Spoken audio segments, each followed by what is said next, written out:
I'm a top Republican on the House Judiciary Committee, the ranking Republican on the House Oversight Committee, Jim Jordan from Ohio. Thank you, Congressman, for joining us this morning. You just heard Chairman Schiff there, very suspicious of the Attorney General.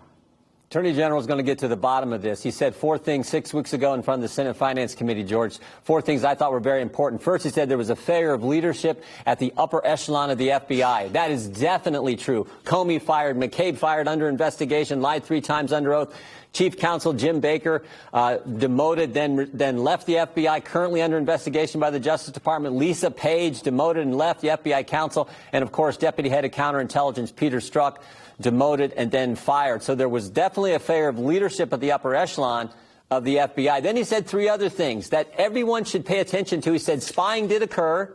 He said, second, that there's a basis for his concern about the spying that took place. And then maybe most important, he used 2 terms that should scare all your viewers. He used the term unauthorized surveillance and political surveillance. And he's going to find out if all that actually happened. The evidence seemed to suggest that it did. Well, we don't know that yet, but we will find out from his review what they find. Meantime, we've also heard from Robert Mueller. He laid out 4 incidents in the obstruction of justice section of the report that met all 3 criteria for obstruction of justice: an obstructive act, connection to an investigation, corrupt intent.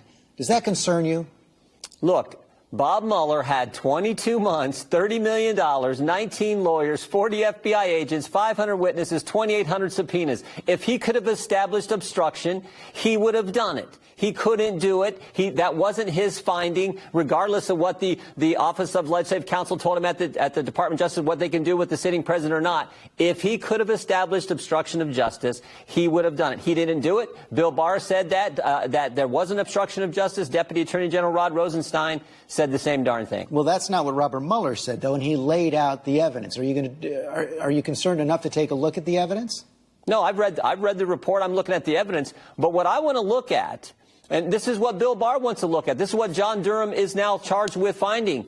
I want to look how this whole thing started. I want to look why they put someone next to George Papadopoulos, someone pretending to be somebody else, this Azra Turk individual, to find out what was going on. I want to learn about that. I want to learn about why they didn't tell the FISA court. This is something I want to ask Bob Mueller if he ever comes and testifies. Did you actually explore the dossier? They took the dossier to the secret court.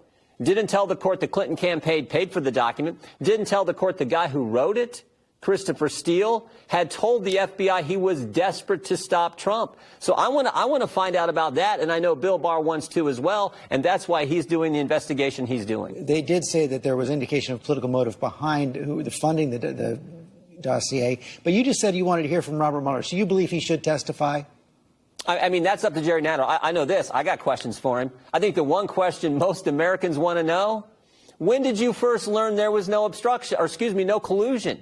The central charge of Bob Mueller, his central task was to find if there was any collusion between the Trump campaign and Russia. He says he didn't look at collusion. That's not what he said. When he spoke in his report, it says very clearly he didn't examine that question. What he did say is that he could not establish a conspiracy between the Trump campaign and Russia. So when did you know there was no conspiracy, no coordination, call it what you want? Those have been interchangeable for the last 2 years. So when did you know there was no conspiracy between the Trump campaign and Russia? We knew when we deposed Jim Comey. When we deposed Jim Comey, he said all the way up until the day he was fired, May 9th, 2017, he told us they had no evidence of any type of conspiracy, collusion, or coordination between the Trump campaign and Russia. And that was after 10 months of the FBI investigating him. That was after putting Azra Turk next to George Papadopoulos. That was after using the dossier to spy on the Trump campaign via Carter Page. So after 10 months, if they couldn't establish collusion, how long did it take Bob Mueller? And if you learned this early on, why did you wait almost 2 years before you told the country that there was no conspiracy between the Trump campaign and Russia to influence the election? After all, that was your central focus, your central task of this entire special counsel investigation. So that's a question I think the whole country has for Bob Mueller. He didn't bring an indictment of Roger Stone until the end of the process. You don't know that he had reached that conclusion early.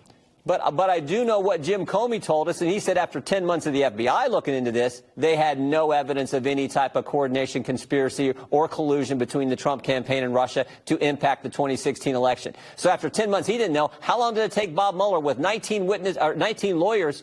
Most of them were Democrats who were out to get the president. How long did it take him to figure that out? I think that's a question most members and, frankly, most people in this country would have for Bob Mueller. So if he comes, that's something that's going to get asked. We will see if he testifies. Congressman, thanks for your time this morning.